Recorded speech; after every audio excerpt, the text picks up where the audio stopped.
Guys, welcome to the Al and Jimmy podcast. We have a lot of segments for you today. Alex is going to try to be the first ever dog millionaire, and I'm going to complain about my life. Billionaire. It's a game. It's the game show. Sorry. Who wants to be wants to be a dog millionaire? Okay, I understand. I just thought if you're giving me the option of being a character, I would be a billionaire instead of a millionaire. If you invest more. Look at this little guy. He's just spinning around. He doesn't give a fucking rat's ass. Folks, it's been a crazy week here at Al and Jimby Studios. Unprofessional is what you are, little microphone. I was hired by Netflix and released after one day. That sucks. Yeah, it is what it is. I didn't know it was for Netflix. You didn't say anything. It was for Netflix. Maybe you did say it and I just ignored you. Well, I guess I probably shouldn't publicly talk about what specifically it is. Probably not. I'm realizing. Yeah. But there was a Netflix show that you didn't get. I was working for a Netflix show, and I only got one day of work off it. Okay. It's windy tonight. I feel like the wind just completely fucking started making the waveform go crazy. Is that true? Yeah, it looks weird. See? I don't know. Maybe. It was kind of doing weird shit like that another time, and it was fine. We're going to say fuck it. If it's bad, we'll record tomorrow in the morning. Yeah, exactly. What else have we done this week? This week, not too... I don't know. Like, this week... We talked about Guillermo del Toro today. Well, we drew a drawing of Guillermo del Toro as a garden gnome, and that was a big, important thing that happened. We honestly could start posting our art on the Patreon for people. Maybe. Yeah, why don't we do that? We should. I don't know, because it's work. We have a backlog of those too. That would be fun for people. Yeah, so we have a whiteboard in our apartment, and we just doodle on it all the time. And I'll make a drawing, and Alex will come write a caption or a speech bubble on it. It's something that we used to do when we were in film school, when we left the classroom. It's just a hobby, basically, of ours at this point. It's honestly genius to have a big whiteboard at our apartment, and I can't believe we didn't do it sooner. No, it works really well. Because we would always play with the whiteboard in school. Yeah, it's just a good way to keep creative, having a wall that you can just draw on when you need to. Yeah. And do we want to give a little insight in what we've been up to, actually, like the... Oh, sure, yeah. Do you want to, like, announce that here? Like, that we're kind of doing that stuff? Sure, yeah. Okay, so we are currently working on a sitcom for the channel. That's a scripted sitcom with Ryan Dooley and Steve Kaplan, our roommates, who you guys know as New Drip Steve and Dr. Dooley. I don't know if he's officially Dr. Dooley, but Dooley. He hates that we call him Dooley officially. His name is Ryan Dooley, and he is also... We're all writing this. We're in a little writer's room together, and we're each writing our own episode currently. And we've been doing a bit of a writer's room for the past... Couple weeks. Almost 2 weeks now, huh? Yeah, about 2 weeks. And it's going pretty well. We've all got a draft out. Some of us have several drafts out. Yeah, Steve and I are almost done with ours. Alex and Julie are on earlier drafts. We're in the middle. That's just how it goes. We did that on purpose because obviously we're not going to produce them all at once. Well, also, I think you and Steve had a better viewpoint on how the outline of the episode would go for both of you. Well, me and Dooley both kind of we're searching a little bit. Yeah, we've just found it earlier based on whatever the idea was. But it's going well, and that's been filling up quite a bit of our time at night because we've been reading those. It's been a fun, creative pursuit. It's a type of writing that I love doing. When I was in high school, I wrote with Noak Eric and some of our friends who are no longer in the business. We had a sitcom called Shit Show 2018. Uh-huh. And it was after, actually, we got out of school, I'm realizing, because of the year. Shit Show 2018. Yeah. And that wouldn't have been inspired at all by by the world at the time? Well, no. I was just going to bring up that Sam Hyde video. Did he have... Well, he has the TED Talk. Oh, no, well, that's a different year. Right. He doesn't own years. Yeah, but it's kind of... You guys might have not known that you're inspired. Anyway, I'll let you go. I don't know. I'll let you off the hook. I don't give a fuck. There's a lot of things with years. Yeah, there's years, there's but months, yeah, it was me and weeks, Noak Eric and our friend Cameron, and the days, idea was that those. The three of us lived in an apartment together, and the two of them were a couple of shitheads, and I was like, the one who goes to work at AMC, and is paying the bills with the AMC job. The stubs. And so the plot of the first episode, I brought a date home. This isn't the classic thing that you wrote when you were younger. Yes. Okay, I just want to confirm that for people that are listening. This is not for our sitcom. This is not a spoiler. Yes. thing. In the unfinished pilot for a sitcom that would have been me and Noak Eric and our other buddy Cameron, I bring a date to the apartment to have dinner because we're too broke to go out. And so I'm going to have her over and I'm going to cook. But Eric, the whole time, he's got this yoga ball that he keeps referring to as a stress ball. Mm-hmm. So he's like, I got this stress ball. It's a big yoga ball. Yeah, and Cameron's like, well, it looks like a yoga ball to me. And he's like, no, look, you punch it, you kick it, you take out all your frustration, your sexual frustration, all out on the ball. Oh, he has sex with the ball? It's implied that he's having It's sex implied with that he's like probably humping the ball. Ew. He's kicking it, he's karate chopping it, he's taking out all his rage on the ball. Nasty. And so then the date comes over and I'm trying to like minimize them. I'm like, don't mind them, let's go sit over here. Right. And he's like playing with the ball and he like just beans it right at her head and it smacks her in the back of the head. Ouch. And she leaves. You hate when that happens. And I'm pissed off about it. I'm like, you guys, you scamp. you know, Why'd you throw a ball at the back of my date's head? you ruined my date, but setting that aside, you need to get the money together for the rent. And then they go and they challenge these guys to a basketball game for the money and they get hurt. And then they take a bunch of pills, a bunch of unmarked pills in a loose plastic bag. Do you still have this script? Yeah. You should release it on the Patreon.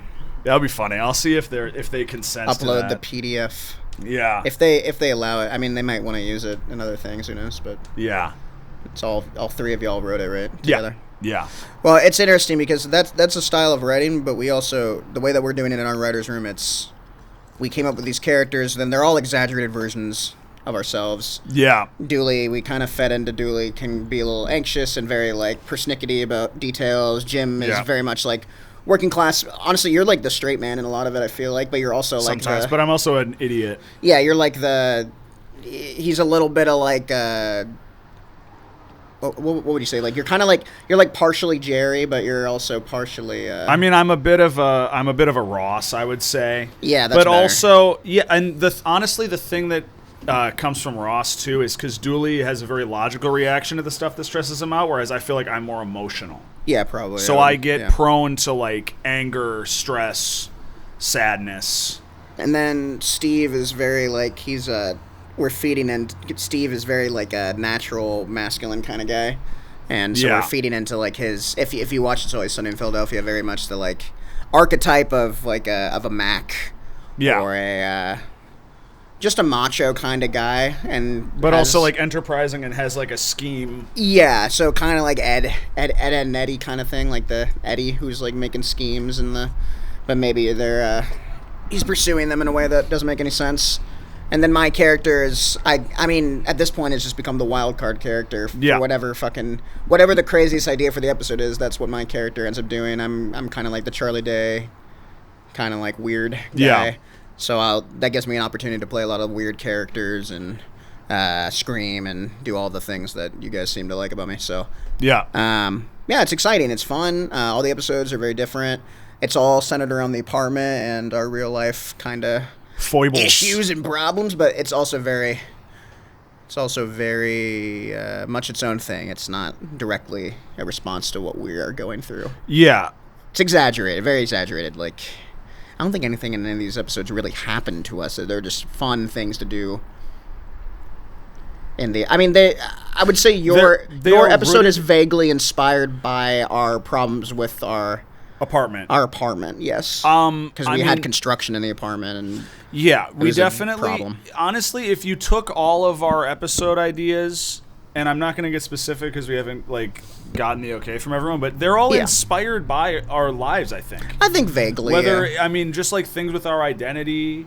Without saying what the plot lines are, it's like Steve's Jewish identity being important to him, me being nervous about certain things in Dooley's episode. That was stemmed from my real life. Okay. And Dooley's real life in his episode. Mine is stemmed from real things in our apartment. Both plot lines are.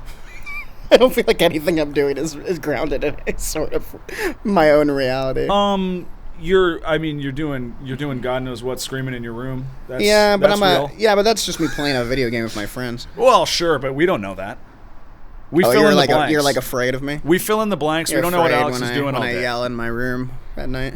Sometimes when you live with Alex, you'll be like just doing something normal and you just hear, yeah! And you'll be like, oh, I guess Alex is gaming with his friends. Or working on a video and screaming into the corner for a sound effect, right. Which I do very often. Yes. Because I don't want to talk directly in the mic, so I go into a corner and I scream. In the last video that went up, the last video that was uploaded at this point was our weird ball video with good video, and ball Alex boy. Had to scream for the ball boy, and I had to yell off camera, and so I went into my corner and I screamed.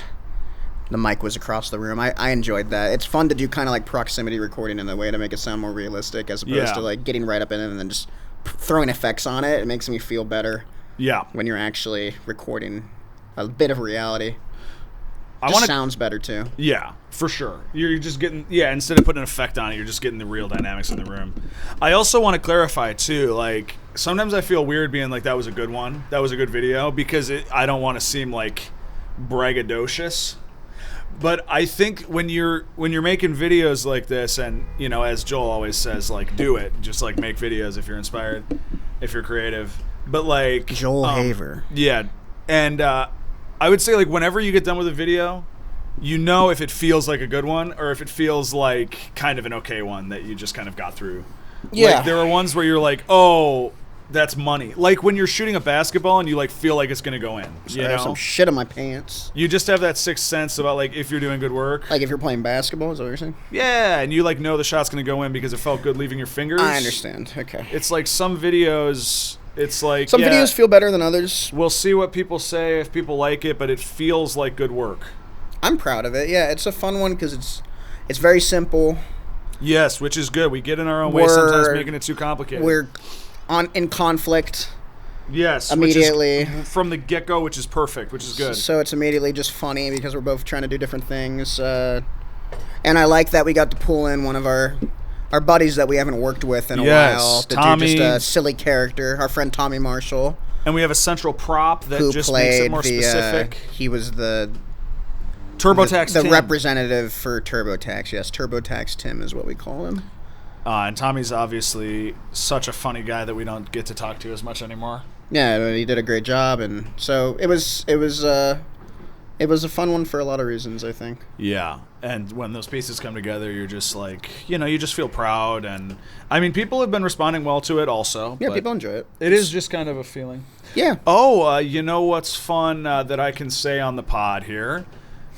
Speaking of Joel... Everybody, this is being posted on Thursday.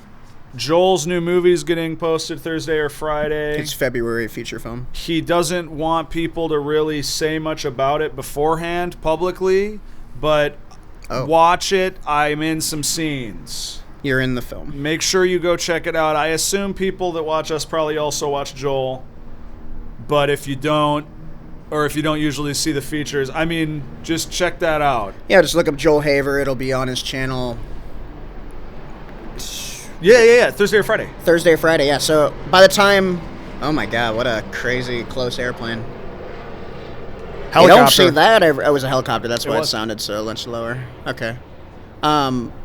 Yeah, but so after this is up, I mean, it might be up when we might be up around the same time or the next morning. It's Wednesday for us. We're kind of close to the finish line this week, just because everyone's scheduling. But it's good to do the podcast right before we upload it because it's such then everything's recent. Yeah. It's fresh. Yeah, I enjoy it. We're talking about news. You know, we're talking about topical things. Speaking of news, I do want to say I'm sad about Richard Lewis passing today. Horrible. He just passed today. He's had Parkinson's for a while. Yes. And God, it's just sad. It's sad when a great comedian who you admire, who you always can rely on to be funny and interesting, especially on Curb Your Enthusiasm, but also his stand-up is really interesting. And I mean, it was very like of the era, very fast-talking, anxious stuff that at the time, I'm sure was like pretty groundbreaking, but it's still fun to watch now. But God, he was just so funny in Curb, and it just hurts when people like that leave. I mean, it's like when Bob Einstein died, or like Norm Macdonald, like just people who've been around for a long time, who you can trust to always get a laugh. Yeah, Gilbert Gottfried, Bob Saget.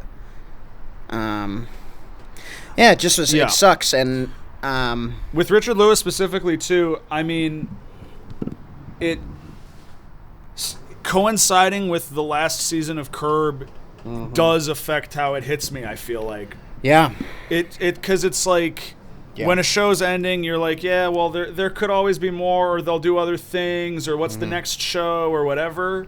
Right. And I mean, they've said that they're ending Curb before. Never like have they put it this explicitly, but like, they always were a little cheeky about it, like that he would probably come back eventually. Right. HBO never wanted to cancel the show because it brings in so many people. The door was always open, is what I heard. Is that they never, when a season ended, they never officially like started working on the next season. They just said, okay, that's it, unless you want to do another one, and the door's always open. And I assume that the open door policy will be true for life with Larry. Well, I mean, Richard it just Lewis, feels so much more final knowing that like one of the best people on that show can't film any more shit. He's gone now. So. And it puts you in Larry's shoes too, because it's like the show ending is one thing, but like to have someone he's so intertwined with, who he loves so much. This is the last recorded evidence of his friend. Right. And it's like being on TV at least. And when you put yourself in Larry's shoes, you're like, shit, I mean, how much more are we gonna get? Like this last season of Curb might be the last thing he does. He might just take the last few years for himself, you know, which he should probably, but maybe. I mean, the thing is, it's just sad. Well, the good thing is, Richard Lewis is a special kind of condition with that, because he did have Parkinson's for a while. He had been in bad health. True. I think he had some heart surgeries as well. Yeah. So he had been. I mean, it was just, honestly, it was really awesome that they brought him in for the last season as well as this season. Because of his health, they weren't sure if he'd be able to. And so the fact that he was able to is great. And we haven't watched the whole new season yet, but... is it? I don't think it's done yet either. No, I mean, we're not caught up is what I mean. No, I watched the first episode, and that's all I've seen of it so far. But yeah, just heartbreaking, man. Yeah, I mean, at least we get to see a little more of him. And you know what? I feel like these comedians hit me harder than anyone when they pass away. It's so personal, their art. Because it's so positive, because it just brings you joy, right? Well, as comedians too, we know like it's hard to be this. Sure, we connect to them because we relate to what they went through, and they inspire us. Someone like him paved the way, you know, he was a huge stand-up, and obviously Curb Your Enthusiasm. I mean, I would say Curb Your Enthusiasm is very influential on our channel, even it's just on the industry important. With the way that they do improv, and just a bummer, man. And well, I hope his family is okay. And you know, Larry David put out a statement, and it was heartbreaking, very heartbreaking to hear. He was always someone that he could rely on to laugh, and then he made him sob, and it's just it's tough. It's hard to find, and wasn't like that big of a hit, but I'm curious to watch Richard Lewis's other show that he did in the 90s with Jamie Lee Curtis. I've never watched any of it personally. Yeah, me neither. I just am curious about it because, you know, I like him, and yeah, me too. It would be interesting to see him in a different... It'd be fun to check it out. Because so many of the people on Curb are playing themselves, but you know them as these characters from sitcoms and shit. Right. Like Ted Danson, right? And so, like, the disparity is interesting. But honestly, Richard Lewis, whatever. I've seen, like, some of his stand-up, but really I know him as himself from Curb. Right. And so it would be interesting to go back and see, like, some of the more major characters he played. And he's more of a stand-up than an actor, but sorry, I'm having to tighten this mic up a little bit. It was kind of falling apart. I love these mics, but we need to get some replacement parts, I think, for these little fuckers at some point. I mean, they're also not ours. What we need is a studio. So. We're gonna be having Alex crash on the couch for a while. We're gonna convert his room into a recording studio with 2 chairs. The mics will always be set up.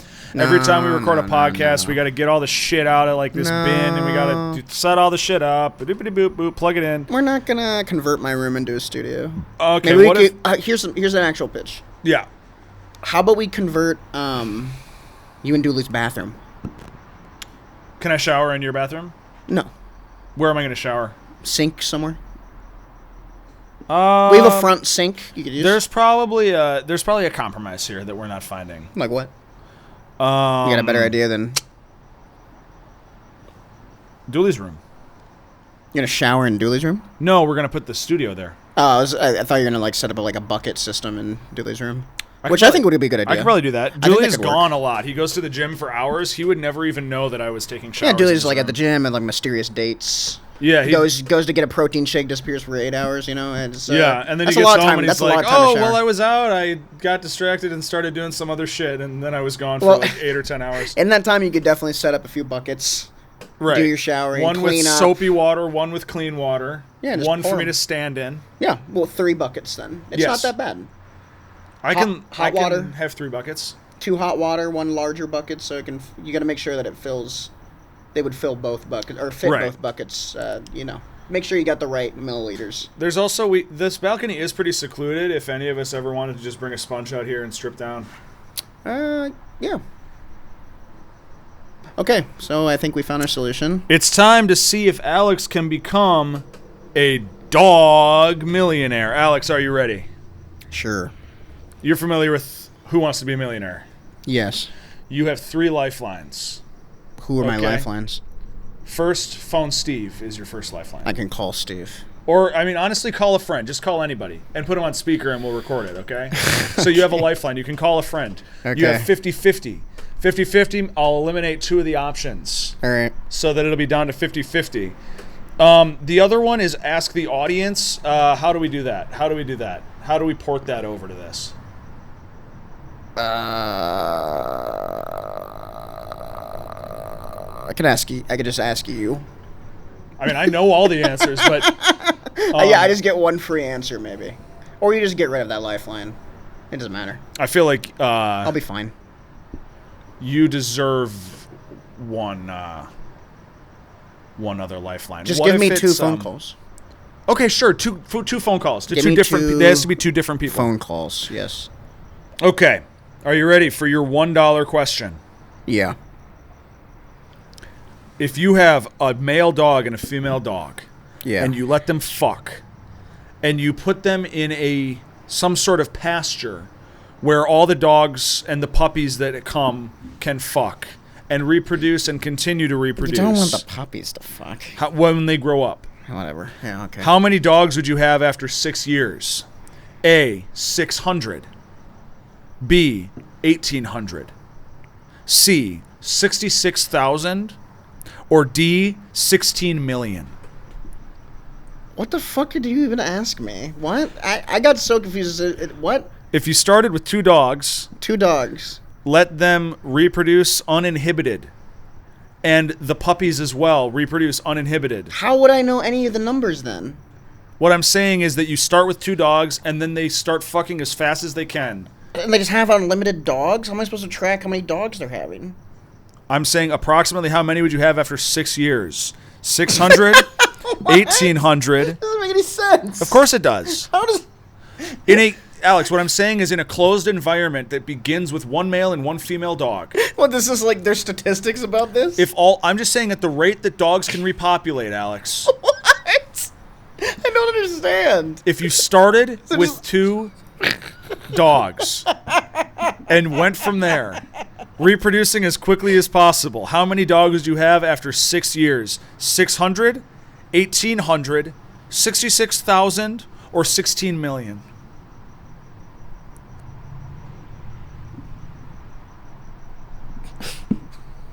16 million, I guess. I don't know. Locking in. It doesn't. None of those numbers make any sense to me. What? What do you mean? Do you want to use a lifeline? No. just put it in. I don't know. It's just fucking madness. Just put it in. Do you want me to hear the options again? No. I don't care about any other. 600. 16 million sounds good. 16 million. 600? 16 million. 1,800 or 66,000. Whatever, 600. 600 then. Sure. So is that your final answer? I guess. Oh. We were looking for 66,000. How the fuck was I supposed to know that? It's math. Also, just how is it math? There's also, just 2 dogs and they just fuck constantly. It doesn't make any fucking sense. And all the puppies. Uninhibited dogs. And the puppies, as soon as they're old enough to fuck, also fuck. Okay. Let's just think about this for a second. You say 2 dogs. That's the first real number, right? Of course, that makes sense. 2 dogs have sex. So they have a litter. How many puppies is that? I don't know. A bunch. Yeah, you don't know the specific. There's no set number for a litter. So, well, but on average, right? I don't know the average. So every few months you're getting a couple more females. Then every few months, that many females are reaching reproductive age, and the number quadruples. So I lost the dog. We're gonna say that your third lifeline was just you're allowed to get one wrong. Okay. You get $1. Why would you start with the most hard? I thought that was the easiest one. Oh my god, how much are they all just fucked up math equations that don't make any sense? Here's why that one was easy, is because when you're given 4 numbers, pick the second highest one. On a game show, pick the second highest one. Just continue. What the fuck are you talking about? It's not the highest one, it's not the lowest one. Doesn't make any fucking sense. Pick the second highest one. Just continue. I thought you would guess that one. These better not all just be bullshit. Which of the following dog myths is true? Okay, I'm calling someone before I get to this. Dogs see in black and white. That's a myth. B, it's okay to leave a dog in a hot car. C, chocolate is toxic to dogs. Or D, dogs will eat the vomit of another dog. It's B. I'm asking which myth is true. Wait, it's true? Only one of those is true. Repeat that. I really could use things in my face. Which of the following dog myths... Next time we do this, there needs to be a slideshow. Which of the following dog myths is true? A, dogs can only see in black and white. Okay. B, it is okay to leave a dog in a hot car. C, chocolate is toxic to dogs. Or D, a dog will eat vomit from another dog. Chocolate is toxic to dogs. That's the one that's true. Lock it in.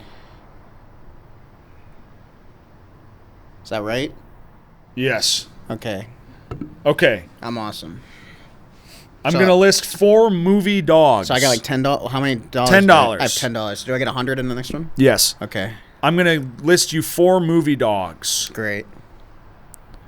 You're going to tell me which one did not win one of the 2 Palm Dog Awards. Oh my god. Either the Palm Dog or the Jury Dog. A, the Black Poodle from Inglourious Bastards. B, Alma, the dog adopted from Fallen Leaves. C, Hubert, the Bloodhound from Best in Show. Or D, Bob, the brother from The Lobster. It's the one from Fallen Leaves. What's your logic? Snoop won this year. The dog from Anatomy of a Fall, and Fallen Leaves is the same year. I see the logic. Is that your final answer? Yeah. Ooh, so as I said, this includes the Palm Dog and the Jury Dog Award both. Alma, in fact, was given the jury prize for Best Dog, much like Zone of Interest won the jury prize for Best Movie. They have a fucking jury prize for a dog? I said that. That's fucking stupid. So the actual answer was... They gave 2 awards to dogs. The correct answer was Hubert the Bloodhound. As Fuck you, Palm. Best in Show did not screen at Palm. Fuck you. At Cannes. Fuck you, Cannes. Best in Show was not at Cannes. Oh, fuck that. Whatever. All right, we're just going to go to see how many of these you can get right. You fuck you for putting a trick into that, you fuck. Hey, man. Oh, fuck you. Just keep going. I don't care. I thought that you would clock that only one of those movies hasn't been at Cannes. I don't know what the hell you're talking about. I don't know what's happening. See, that was a movie fan one. I don't even know where I am, dude. But I did trick you. You think I can think about dogs? I thought maybe the asterisk about that 2 dogs could win in the same year would maybe... You see, if I had... okay. Who Wants to Be a Millionaire? They have little desks that they can see the answer and they can read it multiple times. I'll show it to you then. Put it on the laptop. I don't have it on the laptop. Fuck. I'll show you on my phone. Oh my god. In 1969, So you just had to give me the phone after that. the first animal voted into the Animal Hall of Fame was a dog. Who was the dog? A. Toto. B. Rin Tin Tin. C. Lassie. Or D. Balto. Gimme. In 1969, the first animal voted into the Animal Hall of Fame was a dog. Was it Toto? Animal Hall of Fame? The Animal Hall of Fame. I didn't know that was a, famous animals. I didn't know that was a thing. Is it Toto, Rin Tin Tin, Lassie, or Balto? I know it's either Balto or Toto. Why? Because they're the cool ones. Lassie just fucking sucks at his job. And Rin Tin Tin's just a fucking... I won't even say it. Do you know who Rin Tin Tin is? He's a little fucking bastard. I don't know. Oh, he's a little bastard. Yeah, Okay. I know who he is.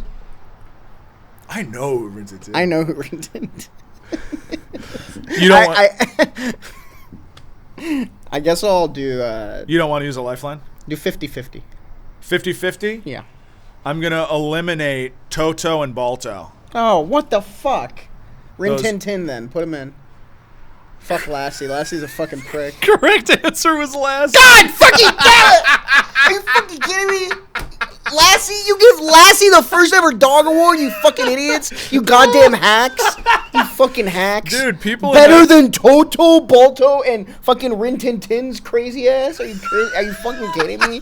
Are you actually fucking... That's real? Yes! Idiots. Can I see the phone? I forget the next question. Toto should just immediately get a dog award for being alive. Well, I don't know. Everyone knows Toto. They may have all been inducted eventually. That's the most famous dog probably ever. Okay. Fuck that, dude. Which of these dog puns I'm pissed off. is not a studio album by Snoop Dogg? These fucking questions suck so bad. A. Dogumentary. B. The Dog Father.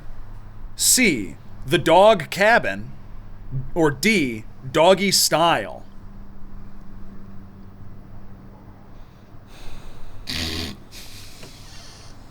I'm just trying to like...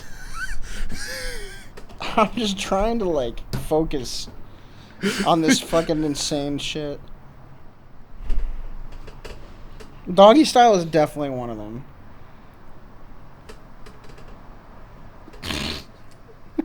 Doggy Style has to be one. He's so horny. He's like a horny guy, right? Kinda. Or he just likes weed. Weed is... I don't know. I mean, he likes to have sex too. I'm gonna say Dog Cabin. Is that your final answer? Yeah. That is correct. Okay, yeah. That one seemed the most weird. They're all weird. No, but they're all like kinda... Because, read them again. Dogumentary. That's like Honestly, clever. documentary. That's a clever one that someone would come up and be like, Snoop, you gotta use this for your album. Documentary is, Like, is okay. honestly the weirdest of the real ones to me. The Dog Father is hard. That one is cool. The Dog And Father is Doggy an Style is a obvious famous one. album. You probably know it. Yeah, that's why I recognized it. I mean, Okay. that's just like also an undeniable, Right. stupid, funny thing to... It's a hilarious thing for him Yeah, it's to just do. like a no-brainer. Okay. Your next question. You're on a roll now. And you still have your lifelines. Yeah, but I lost already. No. We'll see how many points you get. We'll just see how many points you get. Whatever. Who gives a fuck? I don't care anymore. I don't know. If there was another contestant to come take your place and answer the rest, but, you know, it's not really a game show. It's just us sitting around, so. Yeah. Yeah. Obama had 2 dogs. Oh, Bo Obama I know these ones. and Go ahead. Sonny Obama. Oh, you're... Okay. What breed were these dogs? A. Portuguese water dogs. B, Portuguese water dogs. Irish wolfhounds. Portuguese water dogs. I gotta hear shit. Go C. ahead. Do it. Black Russian Terriers. Fuck all that. Or D. Tibetan Mastiffs. Portuguese water dogs. Lock that fucking shit in, bitch. A. Portuguese water dogs is correct. I knew that one. I loved their dogs. Their dogs were are cute. Their dogs were some of the cutest dogs. Their dogs are sweet, man. Joe Biden's dog looks stupid. Presidential dogs theme. Do you know about this? Joe Biden's dog just bites everyone. That is really funny. His dog, Commander, they just have a biting issue with him. That is hilarious. It's just a known thing that you just don't get near Joe Biden's dog or he'll bite the fuck out of you. Yeah. When every other presidential dog has just been like a sweet little epic guy. Speaking of presidential dogs, let's get in our little time machine and go all the way back to Lyndon B. Johnson, who had 2 dogs. Lyndon Bain Dogson. This will be our last question before we go to the Patreon exclusive half of the podcast. Lyndon B. Johnson's 2 dogs were named A, Boy and Girl, B, him and Her, C, Mr. and Missy, or D, Mommy and Daddy. Oh, fuck. Shit.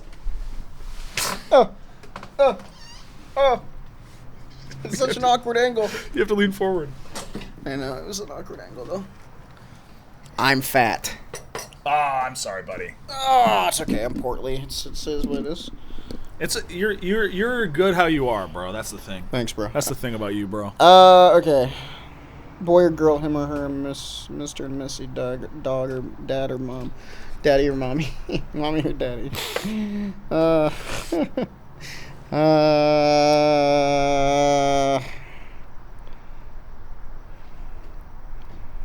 I'll do my lifeline since I haven't done any of this yet. This is your last question. You might as well use the lifeline. And guys, because it's funny. Since it could take him a second to get on the horn, you're going to have to come to the second half of the podcast or Google it to find out the answer. No. We're already 8 minutes over. That's fine. Who cares? Okay, never mind. Why does it matter? I don't know, man.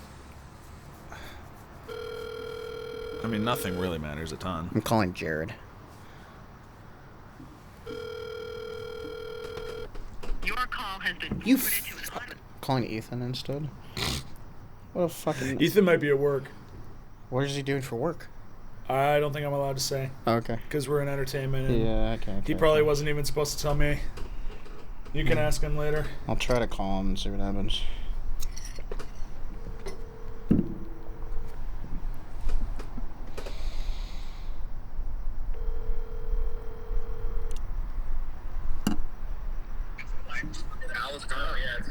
Hey, are you busy right now?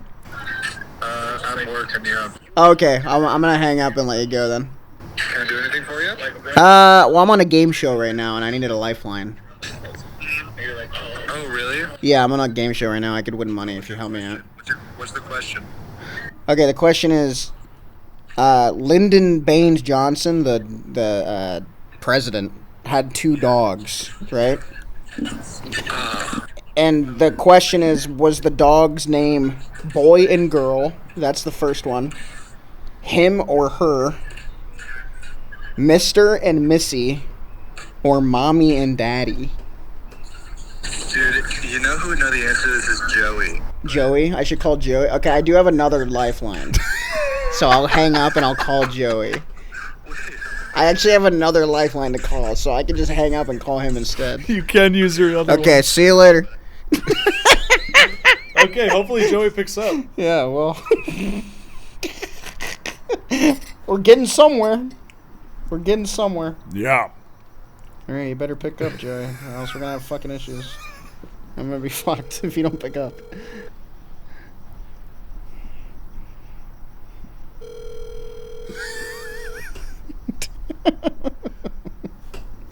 Joey, please. Joey has appeared on Alan Jimby. He was in this category's Fun Time video. Yes.